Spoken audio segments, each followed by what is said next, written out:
ভাই নিঃসম্ভব দাদা, প্রণাম করি দাদা তব চরণে। আদেশ করেছ আমায় কিবা কারণে, কহ দাদা গো, আজ্ঞা পালন করিব যে নিশ্চয়।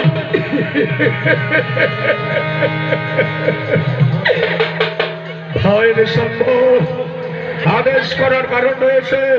শোনো ভাই, তোমার কি মনে পড়ে সেই দিনের কথা? তোমার কি মনে পড়ে স্বর্গের দেবতাদের কথা? তোমার কি মনে পড়ে স্বর্গের দেবতা অরুণ বরুণ দেবরাজেন্দ্রের কথা? যেদিন স্বর্গের দেবতারা আমাদেরকে অত্যাচার দিয়েছিল, সেদিন দেবতাদের অত্যাচারকে সহ্য করতে পারছ না। মনে পড়ে কি ভয় নিঃসম্ভ?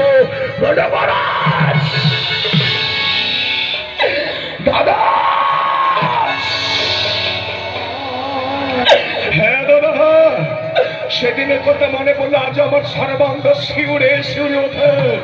তুমি শুধু আমাকে আদেশ করো দাদা, তোমার আদেশ পেলে এই মতো সমস্ত স্বর্গীয় দেবতাদের বিভ্রান্ত করবো, এক এক করে সমস্ত দেবতাদের যুদ্ধে পরাস্ত করে দেবো।